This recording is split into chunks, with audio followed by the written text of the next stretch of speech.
Parr, you are an investment banker. Well, I don't think there's any call for insults or name-calling. Sorry, I was just... What is, after all, a very difficult situation. Well, no, but let's face it, you are an investment banker, and I just wanted to get your view of the turmoil that is now engulfing the financial world. Well, you know, I'm of a certain age. There are not many of us left, my generation. And I can look back at a time when the world seemed a simpler place, with some sense of certainty and order. I think of it as a golden age of banking. You're thinking of the 60s, perhaps, or even the 50s? No, I was thinking more of June last year. Why can't we go back to a time when people took the word of a banker as gospel, you know? Now when you get suspicion, finger-pointing, everybody asking all sorts of difficult questions. What sort of questions? Oh, well, yeah, you know, the sort of nitpicking, pointless things like, well, I don't know, you know, where's the money gone? As if I'm supposed to know. But it's generally thought that it is people like you who are responsible for this crisis. Yes, well, I think that's broadly true, yes. Yes, we've given far too much credit, we've been paid far too much, and we've been stupidly greedy. And so, what are you going to do about it? I mean, where do you go from here? I've given this a very great deal of thought. And what I've decided to do is to go on doing the same things as long as I possibly can. Surely that's an extraordinarily irresponsible attitude. Well, yeah, you might say so, but I've considered all the options, and what seems to be the way it works is that I go along to the government and say, I'm sorry, but I've done something exceptionally foolish, which will cause enormous damage to the economy. And they say, have you? Oh, well then, here's £15 billion. So, like nearly everybody else, you lost a great deal of money on property and derivatives. A colossal amount of money. But there is a silver lining to it all, if you look hard enough. Is there? Yes, luckily I lost other people's money and not my own. That's something of a consolation. Yes, it must be.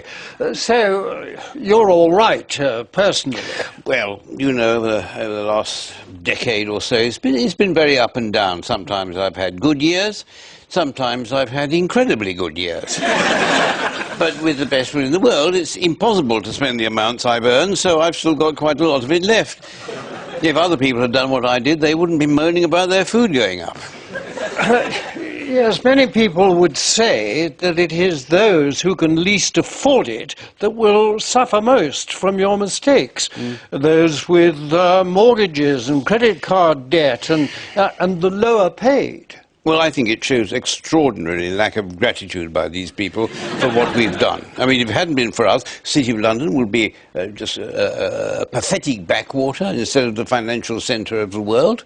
Think of the billions which flow into London every day, or used to. Think of the enormous amount of tax revenue that generates. But people like you hardly pay any tax. No, but think how much it would be if we did.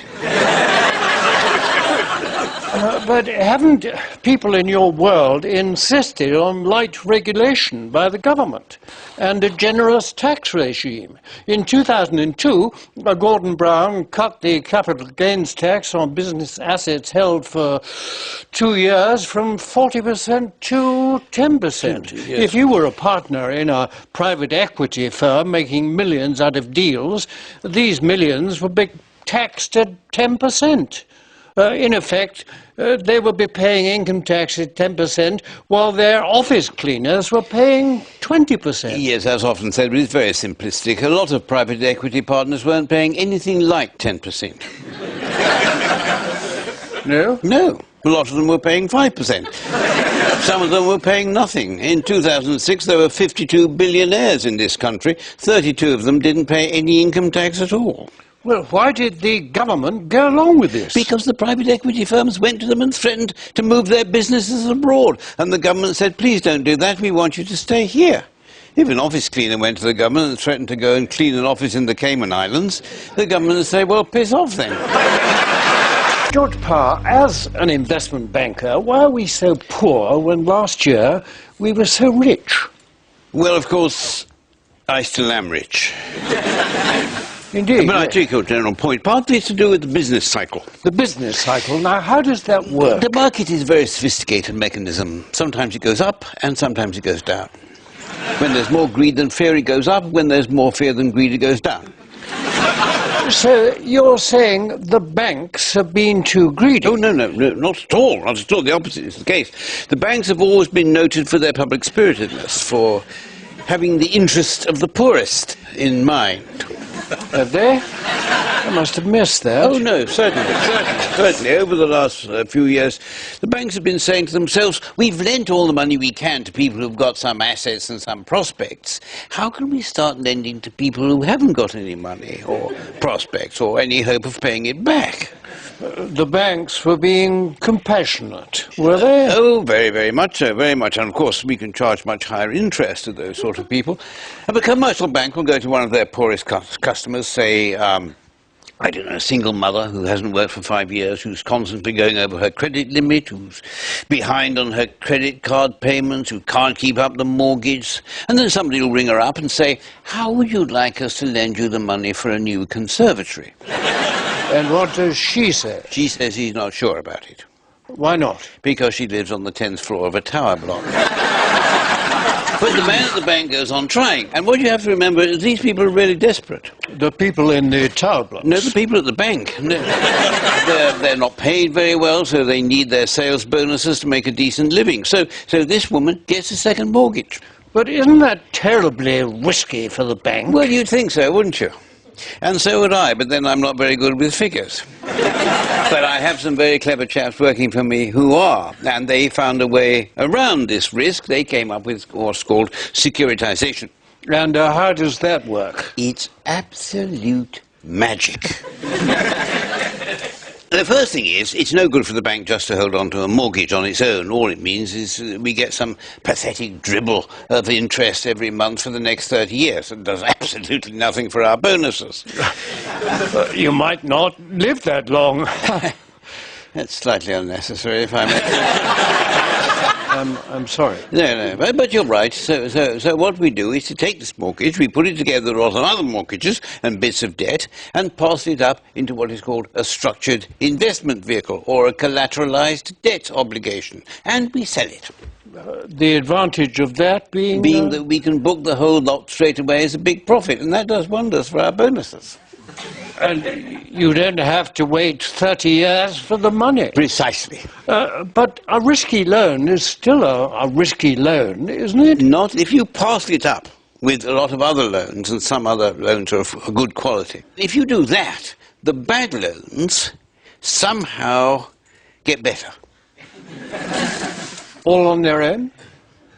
Sort of all on their own, yes. I mean, we're in very deep waters here mathematically. I mean, the people who devise these financial instruments are incredibly clever. You see, one of the things which makes loans risky when you mix them all up together is what is called correlation.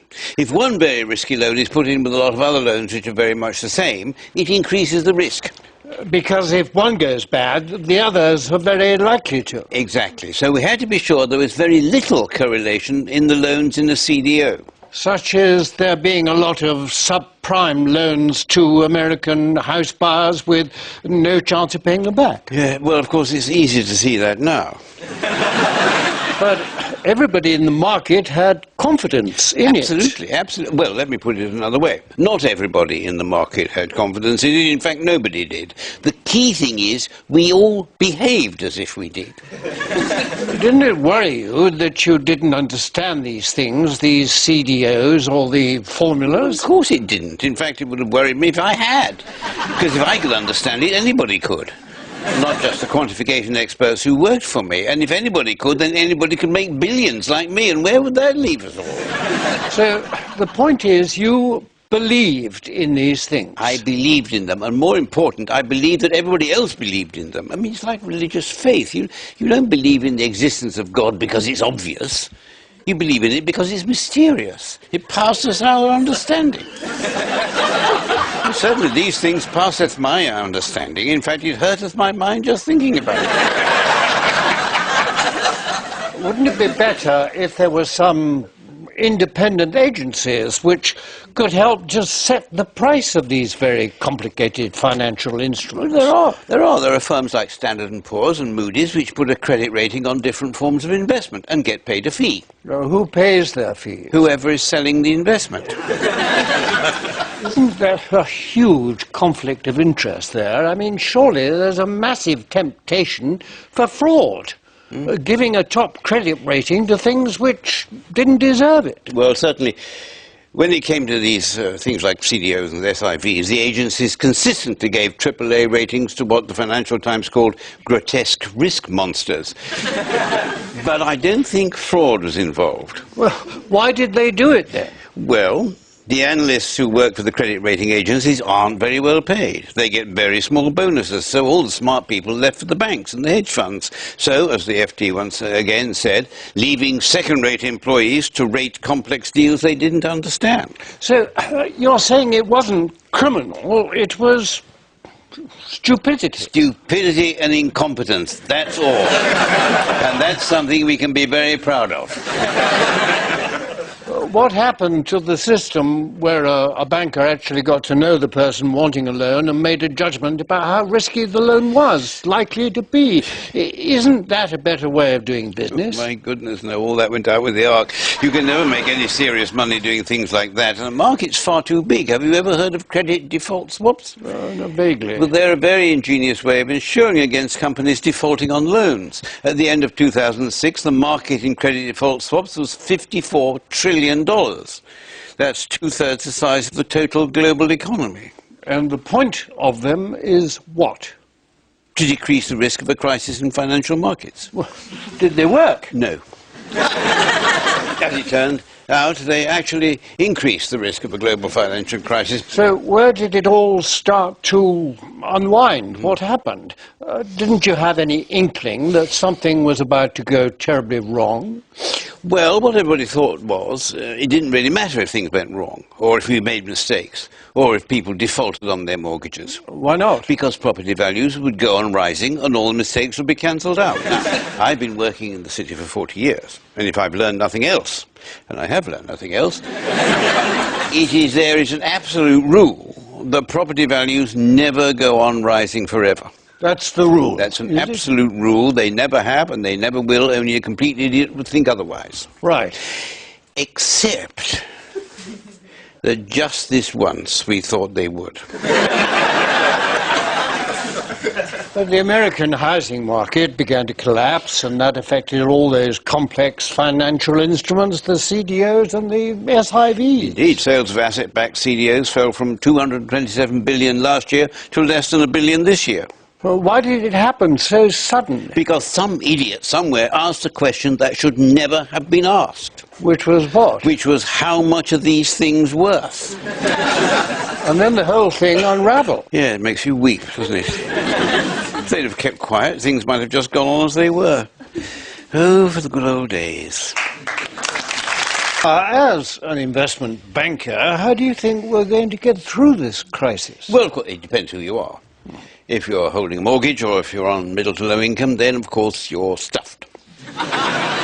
So what's going to happen to you and to your bank? There's a rumour going around that you're going to be taken over by a Spanish bank. Yes, it's a possibility. It will be a very, very sad day. It'll mean I've nothing to look forward to except compensation payment of £12 million and a £5 million pension fund. Isn't that rather a lot of money to pay someone who, after all, did so much damage to his company? We can all understand big rewards for success, but this is a reward for failure. Oh, no, it's not a reward for failure. It's compensation for failure. And they probably think it's worth paying £12 million to stop me doing whatever I was doing to the company. So why are Spanish banks in particular in a position to buy up other companies? I mean, earlier in the year we saw Alliance and Leicester bought by Santander. Didn't they lose money on these toxic financial products? No, the bloody Spanish didn't, and for one very good reason. Spanish banks aren't allowed to hold CDOs or SIVs and things like that. It's against their law. So I have one question. Why wasn't it against our law for British banks to hold them? If it had been, we wouldn't have lost all this money on them. It's very, very unfair. So you would approve of tighter regulation for the city? I didn't say that. I didn't say that. Self-regulation is the answer. You mean there'll be no more investment in CDOs and SIVs? Absolutely. We wouldn't touch them with a barge bowl today. Although there are some new things coming into the city which everybody's getting very enthusiastic about. You're not serious. What things? They're called remixes. Remix. Yes, I'm not making this up. Re-securitizations of real estate mortgage investment conduits. It's where you take a lot of mortgages, you chop them up, you put them into bonds and mix up the bonds and trade them. You see, over $9.3 billion worth of remixes were created this year. But they sound just the same as CDOs. Oh, no, they're completely different. Well, actually, they're nearly the same, but there are crucial differences. The mortgages won't be ones sold to people with no income. Well, that's a relief. Just to people who can't prove their income. Well, I'm sorry, it sounds as though you haven't learned any lessons at all. It sounds as though the whole merry-go-round will start again with people in the city and on Wall Street thinking they're going to make money out of nothing. Not at all, no. We know there's absolute rule in the city that you can't make money out of nothing.